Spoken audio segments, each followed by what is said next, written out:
right, guys, I got a whole box of stuff here from Kyle up in Ontario, Canada. And he says, it is a challenge lock. We'll get to that in just a minute.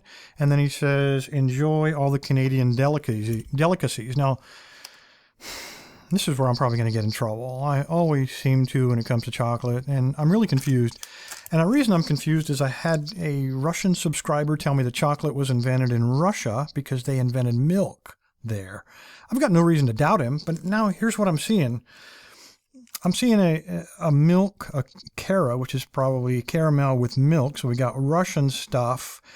When I said Cadbury was made in Australia, because an Australian subscriber sent me some Cadbury from there, clearly marked Australia, you guys in the UK got all upset and said, no, that's our company. So now we got Russian milk with Russian chocolate with a UK label, and this is from Canada. It says on here somewhere. Yeah, right there. Made in I don't get it. To make matters even more confusing for me, and I'll probably need these, I have French smart pills. It says to, eat them slowly, make them last. It's clear that I need to eat this whole box at once to get up to where I need to be. Making things even worse, now here we got a UK company label with Russian chocolate, Russian milk from Montreal with American peanut butter and a German name. I am totally, things have gone way too international, so I'm not going to worry about it. I'm just going to eat this stuff. Let's get back to this lock. All right, here we do have a challenge lock. Pretty wide open keyway. Take a look up in there. You can see that at least the first one is some kind of tricky pin. And if you cheat and look in the back, you can see another tricky pin back there. Nothing else unusual about it. And then we get to the key. Now, when you take a look at the key, this is one sure way to make sure that I don't forget to shim it. Sometimes I got trouble hearing you guys yelling through the internet, but this for sure has my attention. So I'll remember to do that. Let me go ahead and clamp it up. Let me eat a couple of these to get rid of the evidence. So the Russians, UK, Australians, and the French and the Canadians don't come after me for misrepresenting their products. Anyway, let me get at this lock, guys. All right, guys, I put a little mark on there. It lines up when I'm going counterclockwise. And I'm going to try to, it is a challenge lock. Let's try this, guys. See if we can rake up a false set. So basically uncock it for sure. Make sure there's no tension on any of the pins. Slide this dude in there. Very light tension. And then see if we can rake up a false set. I definitely felt some feedback on that tension wrench. It looks like we might have fallen into a little bit of a false set. Let's see if we can get a very deep one, as in an open.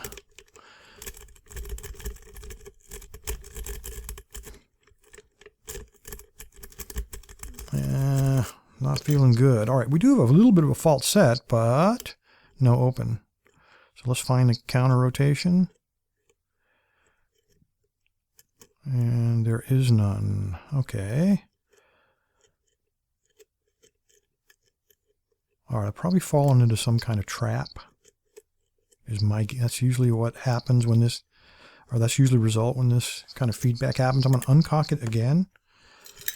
I'm going to slide this back in there. Again, very light tension. And this time I'm going to try slightly different. I'm going to be basically rocking him up and down while applying very light tension. And maybe we can beat this thing. I got to get past whatever the trap is.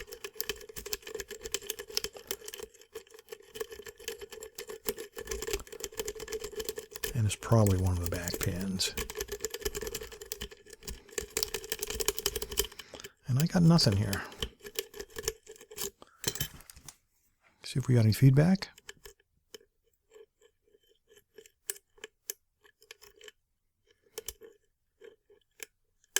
Man, we got a powerful spring back there.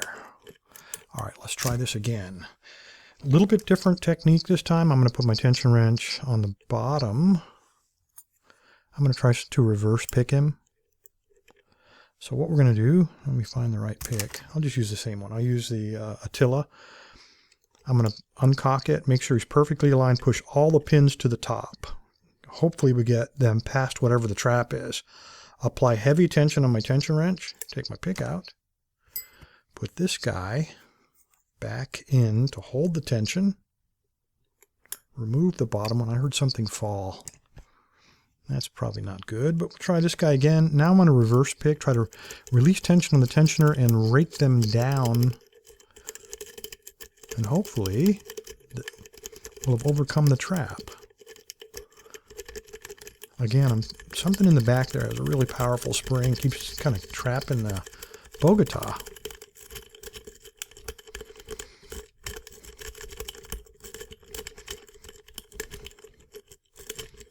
Come on.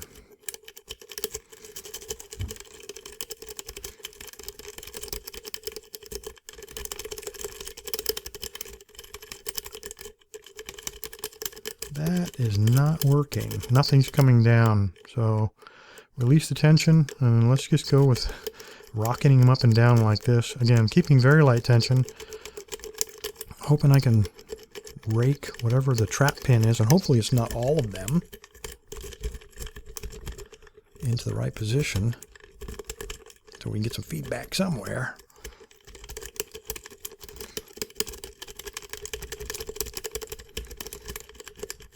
I'm getting nothing. I am feeling nothing. Let's try it. All springy. All right, let's try it one more time. Heavy tension, find a binder. And it feels like pin 4. Okay, release tension, push 4 into place. All right, heavy tension, find the next binder. Feels like 2, push him into place. Good. Heavy tension, find the next binder, feels like 3. Release tension. He's not going anywhere. Oh, there's 3. Nice deep falset. All right, heavy tension. Hey, if your plan works, stay with it, right? Find a binder, and now they're all bound. And there we go. That was pin 2 again. All right, well, first technique doesn't work, guys. Just keep trying. Reach down deep in your bag of tricks and come up with something special for this little lock.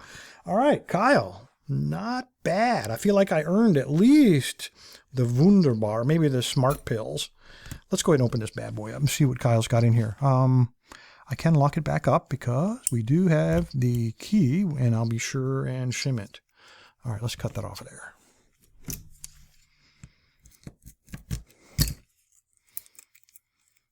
Uh-huh. Wow. Again, multi-layers.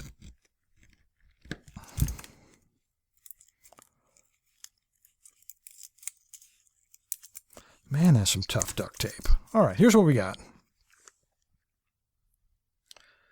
So nice low cuts. We got a very high one in the back. That, the one I believe has a pretty strong spring holding him in place. These low cuts are sometimes hard to get past without oversetting. Luckily, it's a pretty wide open keyway, so I didn't have too much of that problem. Let's see if it works. Yeah, look at that. How you push that in there. A lot of resistance. Really snaps into place. It works beautifully. Little hangs up going counterclockwise, but probably would have been easier to pick him that way. A lot less resistance because it snags going counterclockwise, and it's tight. It gets real tight right there. I don't know why. We'll find out. All right, let's pull the tailpiece off. See if this is a standard one. And it is not. No worries. Get this junk out of here. Pull that pin out.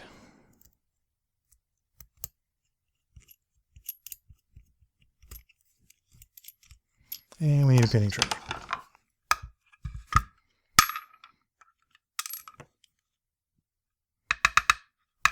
We don't need that stinking spring. Look at all that brass dust coming out of that thing. I don't know if I did that. Probably did it when I was raking.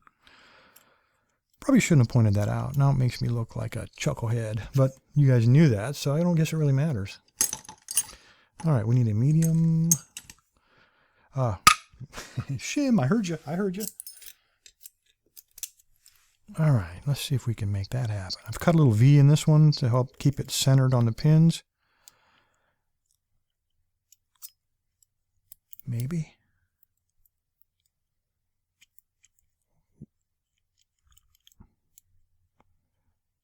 Get in there.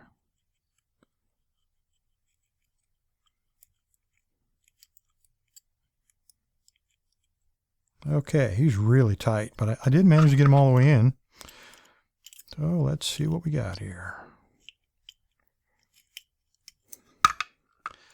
Now that looks innocent enough. That does not. All right. We have a homemade double spool with, looks like a little serration on it. A spool, deep spool. All these are homemade pins, guys. Serrations, and the last one is kind of a wide serration or a narrow spool. I really don't know. The cord itself, I see nothing on here. No weirdness. For once.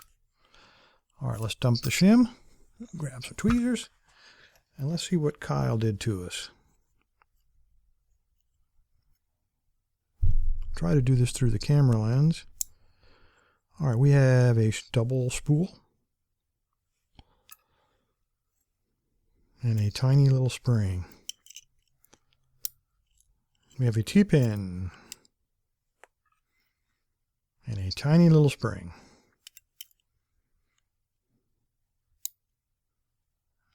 Looks like a little serrated guy. Same thing, these little bitty thin springs. Let's go around the back and take a look there. This is the one I'm worried about. I don't know if he's going to be, yeah, he's very strong. I don't know if it's because it was a very long pin or if we have a really strong spring in there. Regardless, it looks like, almost looks like one of those ASA pins with the for undercuts. But I'll call it a spool. And let's see what that spring, yep, here we go. Out of a Bic lighter. Man, you guys are killing me. I can't tell you how many picks I've broken on those springs. All right, here we have another one, like a ASA copy.